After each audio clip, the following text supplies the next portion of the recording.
Hello everyone, welcome to this video. आज की इस वीडियो में हम जावा के सिंटैक्स के बारे में बात करने वाले हैं और इस वीडियो के लास्ट में हम जावा का हमारा फर्स्ट प्रोग्राम बनाने वाले हैं।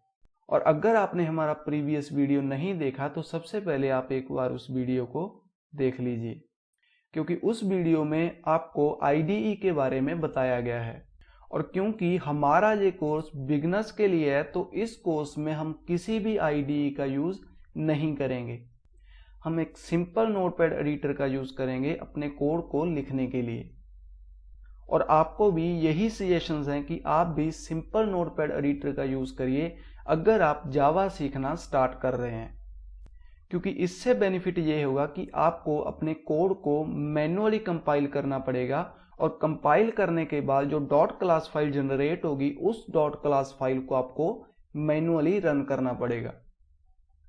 इससे आपको ये क्लियर हो जाएगा कि ये चीजें काम कैसे करती हैं। और अगर आप किसी आईडीई का यूज करोगे तो आपका कोड एक ही बटन पे क्लिक करने से कंपाइल और रन हो जाएगा। उससे आपको ये क्लियर नहीं हो पाएगा कि ये चीजें बैकग्राउंड में काम कैसे कर रही हैं। इसीलिए अगर आप जावा सीखना स्टार्ट कर रहे हैं तो आपको सिंपल नोटपैड एडिटर यूज करना चाहिए अपने कोड को लिखने के लिए। सिंटैक्स हाइलाइटिंग के लिए आपको नोटपैड प्लस प्लस अपने सिस्टम पे इंस्टॉल कर लेना है। जावा का सिंटैक्स बहुत ही ज्यादा इजी है। इसमें सबसे पहले हम प्री डिफाइंड क्लासेस को या कुछ अपनी बनाई हुई क्लासेस को इंपोर्ट करते हैं ताकि हम उन क्लासेस को अपने कोड में यूज कर सकें। फॉर एग्जाम्पल यहाँ पे मैंने जावा के अंदर एक यूटिल पैकेज है, उसके अंदर एक स्कैनर क्लास है, उसको इंपोर्ट किया हुआ है। और अगर आपको किसी पैकेज की सभी क्लासेस को इंपोर्ट करना है तो उसके लिए सिंपली आपको उस पैकेज का पूरा पाथ टाइप करना होगा और उस पैकेज के बाद डॉट लगा करके स्टार का यूज करना होगा। इससे उस पैकेज के अंदर जितनी भी क्लासेस होंगी वो सभी की सभी हमारे इस प्रोग्राम में इंपोर्ट हो जाएंगी। और उसके बाद जावा में हम एक क्लास क्रिएट करते हैं जिसके अंदर हमारा मेन फंक्शन होता है।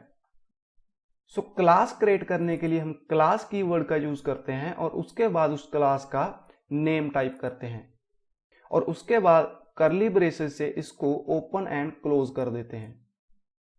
और उसके बाद इस क्लास में कुछ ग्लोबल वेरिएबल्स होते हैं जिसको हम अपने प्रोग्राम में यूज करते हैं। और उसके बाद मेन फंक्शन को इस प्रकार से लिखा जाता है और हमारा कंपाइलर जो भी कोड इस मेन फंक्शन के अंदर लिखा जाता है सिर्फ उसी कोड को कंपाइल करता है। इस मेन फंक्शन के बाहर जो भी कोड लिखा जाएगा कंपाइलर उस कोड को कंपाइल नहीं करेगा। और मेन फंक्शन के साथ इस क्लास में कुछ और फंक्शंस भी होंगे जिसको हम आगे यूज करेंगे। और हमारी क्लास में जो भी कोड की लाइन लिखी जाती है उसको हम स्टेटमेंट कहते हैं और हर एक स्टेटमेंट के बाद सेमीकोलन का यूज किया जाता है ताकि कंपाइलर को ये पता चल सके कि ये लाइन यहां पे एंड हो रही है। ये जावा का बेसिक सिंटैक्स है जिसको हम अपने प्रोग्राम्स में फॉलो करते हैं। अब हम जावा के हमारे फर्स्ट प्रोग्राम को कंपाइल और एग्जीक्यूट करने वाले हैं। कंपाइल करने के लिए सबसे पहले आपको इस फाइल को सेव करना पड़ेगा .java एक्सटेंशन के साथ। और यहां पे मैंने ऑलरेडी इस फाइल को सेव कर लिया है।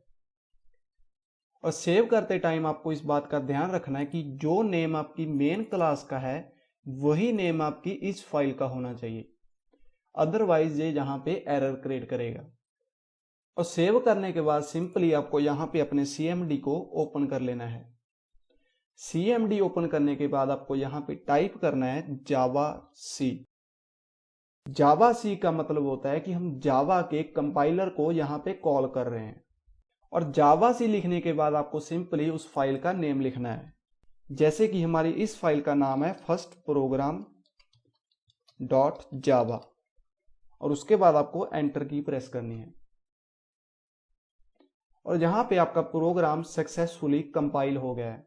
और कंपाइल हो जाने के बाद यहां पे आपको एक डॉट क्लास फाइल जनरेट होगी और इस डॉट क्लास फाइल में जावा प्रोग्राम का बाइट कोड वर्जन होता है जिसको हम रीड नहीं कर सकते।